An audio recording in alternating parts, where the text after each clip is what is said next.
children, today we are going to start a new chapter, Introduction to Trigonometry of class 10th. तो चलिए बच्चों start करते हैं introduction to trigonometry. तो सबसे पहले हम समझ लेते हैं ट्रिग्नोमेट्री का मतलब क्या होता है। ट्रिग्नोमेट्री बच्चों, ये जो ट्रिग्नोमेट्री है वो दो शब्दों से मिलकर बना है, ट्रिग्नो एंड मैट्री। ट्रिग्नो का अर्थ होता है थ्री साइड्स और मैट्री का अर्थ होता है मेजर। बच्चों थ्री साइड्स किसमें होती हैं? ट्राइंगल में। तो बच्चों बेसिकली हम ट्रिग्नोमेट्री में ट्राइंगल के साइड्स का मेजरमेंट करते हैं। बच्चों ट्राइंगल के साइड्स का मेजरमेंट तो हम स्केल से भी कर सकते हैं, लेकिन छोटे छोटे ट्राइंगल के साइड्स का मेजरमेंट हम स्केल से कर सकते हैं, ऐसे साइड्स जो सेंटीमीटर में दिए हुए हों। लेकिन बड़े बड़े ट्राइंगल के साइड्स का मेजरमेंट हम स्केल से नहीं कर सकते। ट्राइंगल के ऐसे साइड्स जो किलोमीटर में हों, मीटर में हों, उन्हें हम स्केल से मेजर नहीं कर सकते हैं। उनका मेजरमेंट करने के लिए हम ट्रिग्नोमेट्री का यूज करते हैं। ओके बच्चों, ट्रिग्नोमेट्री के हेल्प से हम ऊंची ऊंची बिल्डिंग्स, ऊंचे ऊंचे टावर्स, पोल्स, मीनार्स, इनकी हाइट मेजर कर सकते हैं। तो आइए समझते हैं। बच्चों सपोज किया कि ये आपका एक टावर है,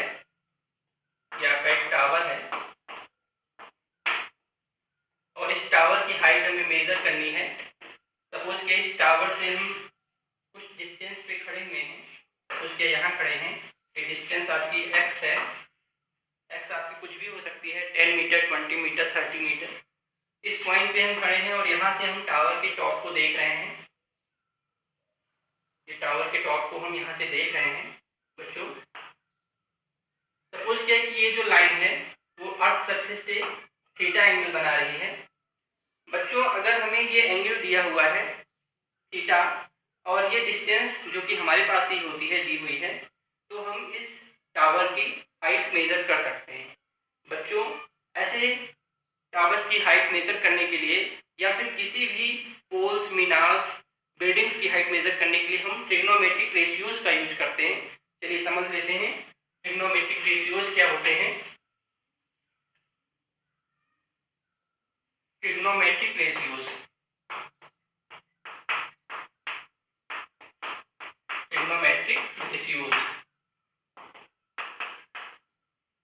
बच्चों ट्रिग्नोमेट्रिक रेशियोज 6 तरह के होते हैं। साइन, पहला है साइन, दूसरा कोसाइन, तीसरा टेंजेंट, चौथा है आपका कोसेकेंट, पांचवा है सेकेंट, और छठवा है कोटेंजेंट। तो ये 6 ट्रिग्नोमेट्रिक रेशियोज हैं, sine, cosine, tangent, cosecant, secant और कोटेंजेंट। बच्चों ये ट्रिग्नोमेट्रिक रेशियोज ट्राइंगल के साइड्स और एंगल्स में रिलेशन बताते हैं। ऐसे ट्राइंगल जो राइट एंगल ट्राइंगल हो, तो चलिए हम राइट एंगल ट्राइंगल बना लेते हैं। ये राइट एंगल ट्राइंगल है, सपोज क्या है, ABC राइट एंगल ट्राइंगल है, B राइट एंगल है। बच्चों हम जानते हैं राइट एंगल के सामने की जो साइड होती है उसे हाइपोटेनियस बोलते हैं, हाइपोटेनियस। बच्चों यहाँ पे हमें दो एक्यूट एंगल दिख रहे हैं, एक A और एक C। बच्चों अगर हम C एक्यूट एंगल लेते हैं तो इसके सामने जो साइड है उसे परपेंडिकुलर कहते हैं, परपेंडिकुलर, और इस एंगल से लगी हुई जो साइड है उसे बेस बोलते हैं।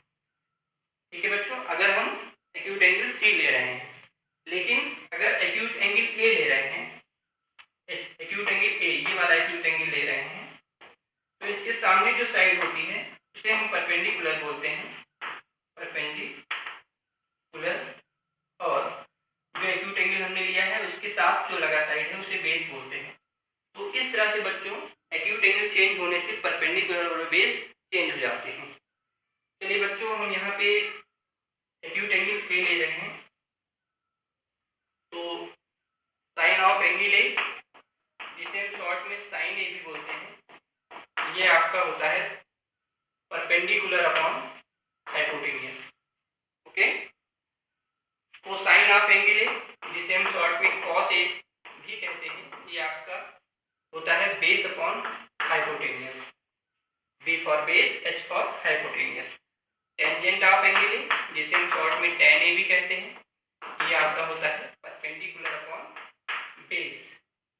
B for perpendicular, B for base. वो सेकेंड ऑफ एंगल है जिसे हम शॉर्ट में कॉसेक ए भी कहते हैं। बच्चों ये कॉसेक ए साइन ए का रेसिप्रोकल होता है, तो साइन ए आपका परपेंडिकुलर अपॉन हाइपोटेनियस है, तो ये हाइपोटेनियस अपॉन परपेंडिकुलर हो जाएगा। बच्चों सेकेंड ऑफ एंगल है जिसे हम सेक ए, शॉर्ट में सेक ए भी कहते हैं। बच्चों ये जो सेक ए है ये कॉस ए का रेसिप्रोकल होता है, cos A base upon hypotenuse है, तो ये हाइपोटेनियस अपॉन बेस हो जाएगा।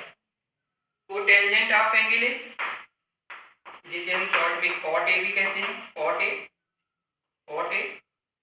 बच्चों ये कॉट ए टेन ए का रेसिप्रोकल होता है, तो टेन ए आपका परपेंडिकुलर अपॉन बेस है, तो ये बेस अपॉन परपेंडिकुलर हो जाएगा।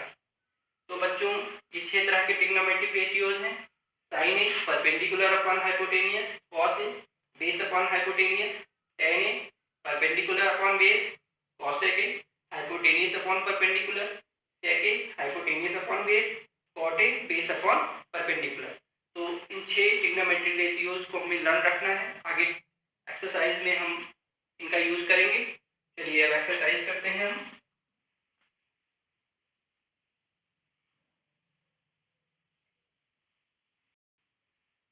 Exercise 8.1 question 1 is in triangle ABC, in triangle ABC right angled at B, right angled at B, AB is equal to 24 centimeter, BC is equal to 7 centimeter. Determine first part sin A and cos A, second part sin C and cos C। Okay बच्चों चलिए ये question करते हैं हम। दिया हुआ है triangle ABC एक राइट एंगल है, जो B पे राइट एंगल है, तो एक ट्राइंगल ABC बना लेते हैं। B पे राइट एंगल, ABC आपका ट्राइंगल है। AB 24 सेंटीमीटर दिया हुआ है, BC 7 सेंटीमीटर दिया हुआ है। चलिए बच्चों पाइथागोरस थ्योरम से हम AC निकाल लेते हैं। AC square is equal to AB square plus BC square, hypotenuse square is equal to base square plus perpendicular square. तो AC square is equal to AB आपका 24 है, 24 स्क्वायर, BC 7 है तो 7 स्क्वायर, 24 स्क्वायर 576 होता है, 7 स्क्वायर 49, दोनों को जब ऐड करेंगे तो 625। तो AC square is equal to 625, so AC is equal to root 625। बच्चों यहाँ पे हम प्लस और माइनस दोनों नहीं ले रहे हैं, केवल प्लस ले रहे हैं क्योंकि साइड हमेशा पॉजिटिव होती है। तो AC इज इक्वल टू 25, 625 का रूट 25 होता है, तो ये आपका AC 25 सेंटीमीटर आ गया। चलिए हम फर्स्ट पार्ट करते हैं। साइन ए, बच्चों sign A perpendicular upon hypotenuse, तो परपेंडिकुलर हम एंगल ये ले रहे हैं, ये एक्यूट एंगल, तो इस हिसाब से परपेंडिकुलर 7 है, तो 7 हाइपोटेनियस 25 है। चलिए cos A, cos A, cos A आपका बेस अपॉन हाइपोटेनियस, तो बेस आपका 24 है, हाइपोटेनियस 25। चलिए सेकेंड पार्ट करते हैं। सेकेंड पार्ट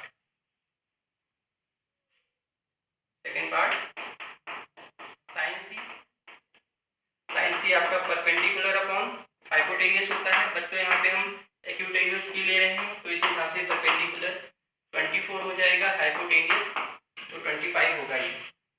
कॉस सी, कॉस सी आपका बेस अपॉन हाइपोटेनियस होता है।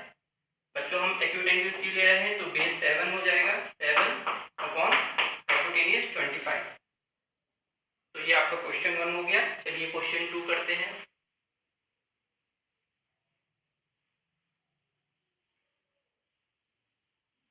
Question 2, question 2 is